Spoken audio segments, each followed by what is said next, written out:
Hi everybody, welcome to another edition of Byte Club, the MTM series where we talk to some of the best and brightest minds in the developer space. I'm joined today by Joey Edelstein. Thank you very much for taking the time to talk with us today. Pleasure being here. Thank you for having me. What we'd like to do is just kick things off with a little quick fire round. I don't know that I'm quick, but I'll try. First question, spaces or tabs? Spaces inserted with a tab. Okay, noted. So what did you want to be when you grew up? Food tour guide. ChatGPT, fad or game changer? Both. Most irrational fear? Don't know that I do irrational fears. I have plenty of rational ones. 3 apps on your phone that you can't live without? City Mapper, Google Maps, and Chrome. VR or AR? AR. Dark mode or light mode? Light mode. Finally, monolith to microservices, natural evolution or unnecessary complexity? Again, both. I would say not microservices, but smaller services. I think we went too far with the micro. Well, thank you very much for that. Maybe before we sort of dive in, it'd be great maybe just to hear a bit more about your background and how you got to where you are today. I grew up in Israel, where I got my education, and I worked for the first 20-some years. Got started in startups. So I worked for 10 years in various startups. I think my claim to fame there is that none of the startups I worked in actually closed. Then I took a shift towards big companies. I worked out of Israel for quite a while in a big company there at Intel and got to work in the United States for a little while back, and then finally moved to London to take a job here in London. And I've been here for coming on 9 years, sort of 30 years in total doing software. Pretty much anything that has to do with software. So I've written code, I've led teams, I've been a tech lead, I've been an engineering manager, I've been in what Intel calls strategic planning, which is sort of product management for the future, 3 to 5 year horizon. I've been a program manager. So anything except marketing, really, that had to do with engineering, I've done. And what's your sort of main area of focus at the moment? So currently I am in building an SRE team to serve a new business or an existing business group that hasn't had an SRE team before. Currently I work at Bloomberg in the tech side, and there is an SRE culture there, and not the whole org has shifted over, and I'm trying to help another part of the org shift over to SRE. Why is SRE important? Well, do you like your software to actually work? No. I think there's a couple things that play into this. Back in the day, software was shipped on physical media, right? You burnt a CD, or before that, floppy disks. And once you shipped it, if you did your quality assurance correctly, you were fairly certain it would continue working because it was standalone. As we move towards the cloud and server-based applications and continual deployment, where you're constantly changing the environment, and if your software is not changing, then something else is changing, or your dependencies are changing, or the DNS configuration is changing. Something's always moving in that environment. The ability to have the tools and the knowledge to make sure your software continues to work as intended in the environment as it changes, without just saying stop, right? Because that's the easiest way to make sure it keeps working. And that's actually something a lot of big companies do, is production freeze, right? The holidays are coming in. We need to make sure that our sales don't falter. Stop everything. No more code to be pushed to production. But you can't do that all the time.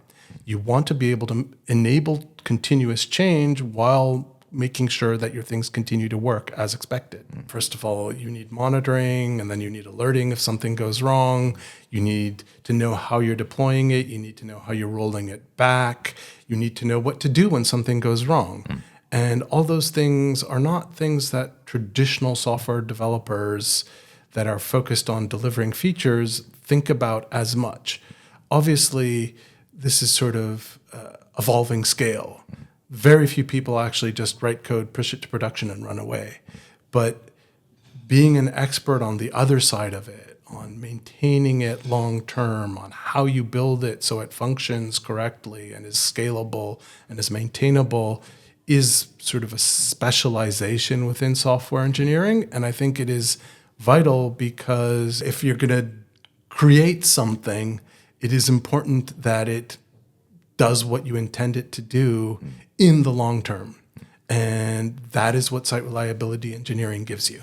When should a startup start thinking about things like this? And maybe there's different parts of it that need to be thought about on day one. Maybe there's stuff that comes in when you get to 5 million MAUs. The right time to start thinking about it is day one. Right when you start writing software, you need to think about, okay, I've written this. How will I know that it works? The question then becomes how much energy you put into making sure that it works. And you could spend all your time building amazing monitoring platforms or adopting amazing monitoring platforms and putting in all kinds of safety checks and verification and all that, and then have no users because you've never delivered anything of value. So it is about finding the right balance. And day one, you want to be thinking about it because it's way easier to think about upfront. You want to put enough thought so you know what your next steps are going to be. You should put some thought into your first 100,000 users, first million users, 100 million users, but each of those needs less and less thought because you're that far away from that. You just need your first 10 users when you're a startup. And finding that balance, there's no rule of thumb I can give you, but it's think balance, think putting resources into thinking upfront, but not into implementing too much at the very beginning. You mentioned earlier that kind of all of the startups that you've worked at are still going. Do you think that was a core facet of their success? I chose my startups fairly carefully. They had interesting things that they were trying to do that had value. And I think at the core, you need that. They were also flexible enough to change direction, pivot as changes came in their direction, manage what they were doing. And I think, there was a healthy balance in building systems and thinking about how they work and focusing on client features. But it really, I think, more had to do with the obsession of delivering value to customers. So if you ask me, first thing you need to do in a startup is deliver value. If you're not delivering value, you don't have any users. And you can deliver value and not have users, so you need to know how to market it. You need to hit the right market. All those things have to happen.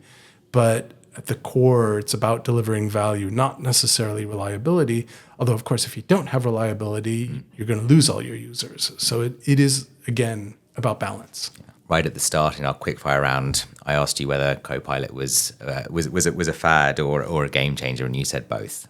How do you think about generative AI and the role that it's going to play? Generative AI is still climbing the Gartner hype curve. I think we're still far away from the peak of that. There is way too much hype and excitement to be able to see the nuggets of value that are there. I am convinced there are nuggets of value there. I've definitely had the experiences, I'm sure you have, of trying to do something thinking, oh, wait, maybe, ChatGPT, maybe Gemini can help me with this. Let me try. And getting something that was better than you would if you had done it alone. And some things work really, really well.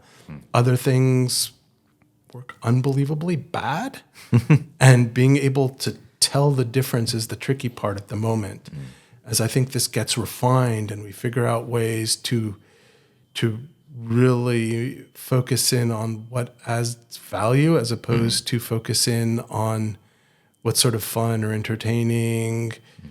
I think it will become very valuable. I don't think we're quite there yet. I have seen it generate some really useful code snippets and code systems even, but it's also given me some really deeply wrong answers about some things that look really real. I was looking how to build a system that I needed a specific functionality, so I asked it, and it gave me code samples for this class that didn't exist. You go search for the class, it's not there, but it looks really real. It looks really convincing. You spend a lot of time convincing yourself that it's wrong, which shouldn't be, right? There should be better ways of figuring out this is truth, but we haven't found them yet, I don't think. The talk about it is that it's going to save you a hell of a lot of time, and you're going to be able to, write more code in a day than you ever have before. But actually, if you are spending time trying to convince yourself that this is wrong, that takes away from that. Or maybe on balance, it's still more efficient? It takes away some of the boring research. It's pretty good in finding sort of the uniform answer, like the high percentile. This is what the internet agrees is the right way to do something. And you can try that and see if it works. And if it does, then yeah. I've been promised technology is going to save me time since the day I got involved in computers. And I don't think it has. Yeah. I think it's done other things. It's improved the quality of what I do. It's given me more options for what I do. It's allowed me to waste way too much time playing silly games on my phone. Yeah. But it hasn't really saved me time. You touched on the sort of the Gartner hype cycle and, Gen AI at the moment. Like, how do you sort of compare this to data science or machine learning or blockchain or kind of the hype cycle that seems to come along in this world every other year? There's sort of something else that everyone's obsessing over. Honestly, don't see any difference. Obviously, all these things are different. Yeah. but as far as hype, the hype cycle is impressively predictive of what's going to happen. There'll be a lot of excitement, and then it'll die down, and then finally the true things with true value will climb back up and make it to real products. An interesting thing that has definitely evolved is I think it's way easier to make money off the hype right now than it used to be. So you can sell a subscription to ChatGPT and people will pay for it and they find value, but it's not a mature product. And they're still paying for it because of the subscription model. And would you pay $5,000 for ChatGPT? Probably not. Would you pay $20 a month? Yeah, probably. There's interesting things in making money from that. But other than that, I think the cycle is the same. I think people get all excited about it. People get all excited about working in those fields. I think one thing that I've definitely seen engineers do is get very hung up on that. The engineering aspect is definitely, every time one of these hype cycles comes around, it's like, oh yeah, I'm going to work in big data. Oh yeah, I'm going to work on ML. Oh, I'm going to work on generative AI. With the exception of a very few people doing true research and developing super interesting algorithms to do stuff. And those do exist, but I think they're rare and far between.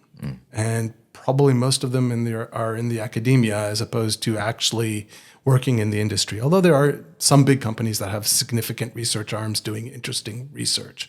So they're sort of on the academic side of the big companies. With the exception of those, the day-to-day work, whether you're doing ML or big data or generative AI, you're putting building blocks together and figuring out how to make it work. Now, I don't want to sound like this is boring. I think it's fascinating work. Yeah.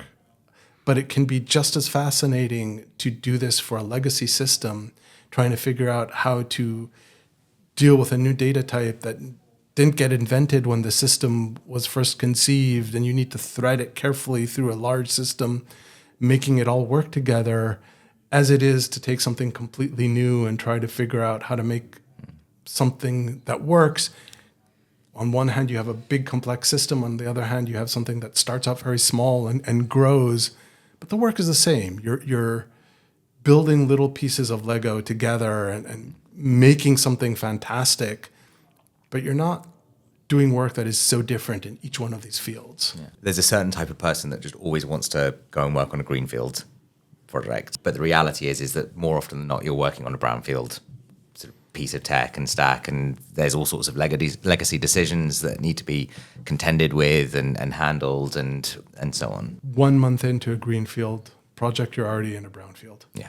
It very quickly turns into a situation where you're dealing with some decision that you've made that you now need to reverse or refactor or replumb, or the environment changes and suddenly you're running to catch up with a system that wasn't built for it. Or I've never seen anything be innovative, fascinating without some element of having to carry your legacy, even if the legacy is just a month old.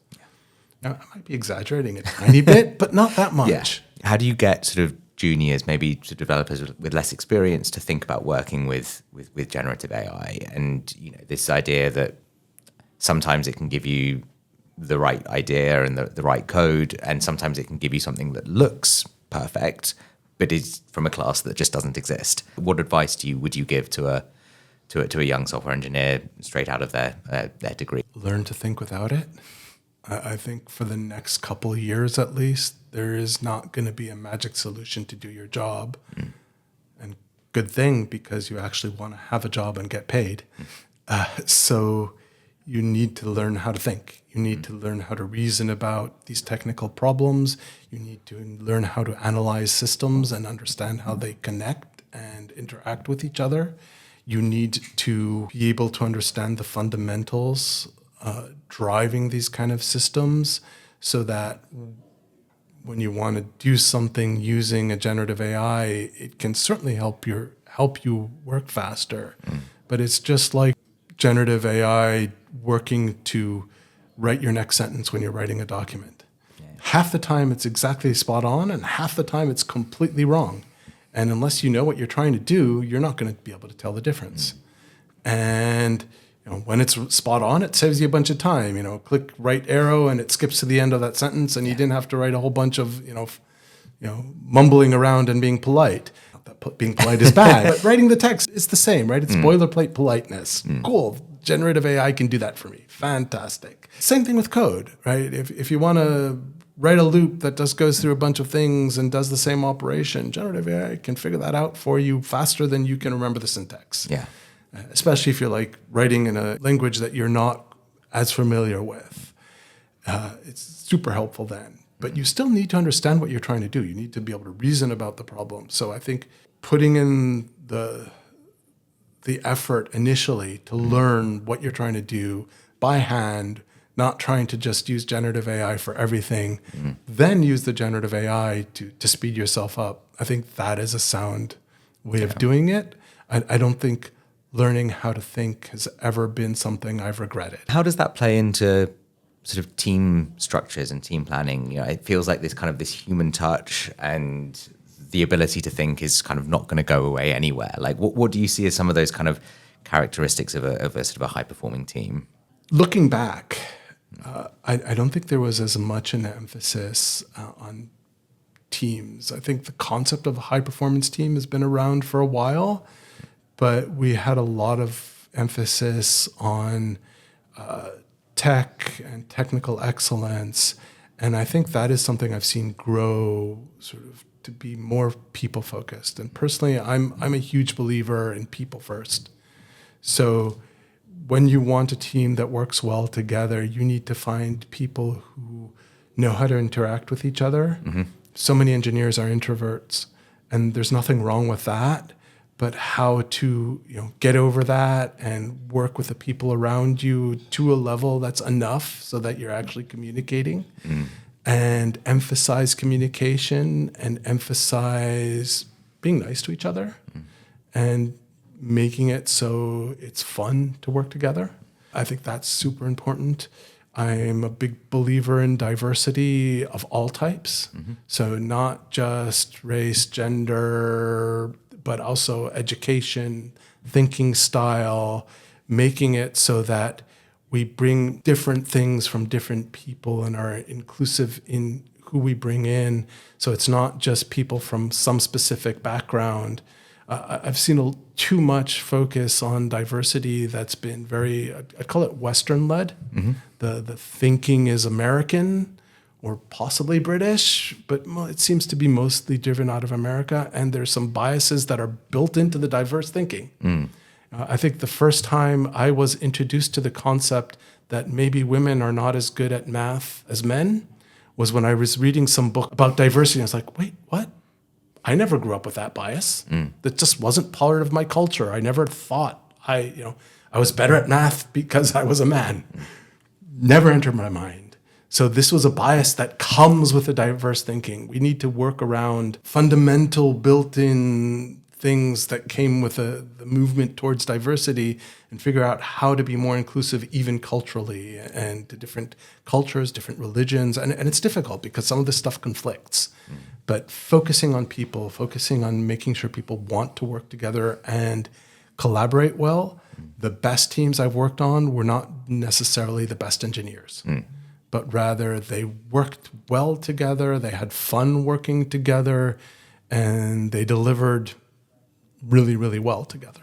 This sort of issue of kind of building high-functioning teams, building diverse teams is something that needs to be tackled at kind of every level. It's not just managers within a team, but it's also industry, but it's also society. I know that in the industry, you want to bring in a diverse team, but like if only purple people are learning computer science, your team's going to be all purple, right? There is no way you're going to bring anybody from any other color if everybody going to computer science universities is purple. I think that thing spreads across the board. So I do like that a lot of big tech is getting involved in education early on and trying to push STEM and computer science education, even in primary school. And I think that is something that's very worth doing. And there are a bunch of charities that deal in this, and I like that big tech is very involved in that. But I think that's not enough. Tech companies are about making money, and they can't spend all their time and energy fixing society. They shouldn't. Other places in society need to be involved in that, need to get engaged, and need to be thinking in this direction if we're actually going to develop really diverse workforces. Well, on that note, I think we'll wrap up. All that's left for me to say is thank you so much for taking the time. We've got you a little set of Byte Club teeth. Fantastic, thank you. Just to thank you for your time and wisdom today, and a mug as well to take home with you. So thank you so much. Thank you so much for your time today. This was very interesting. Nice speaking to you. Good.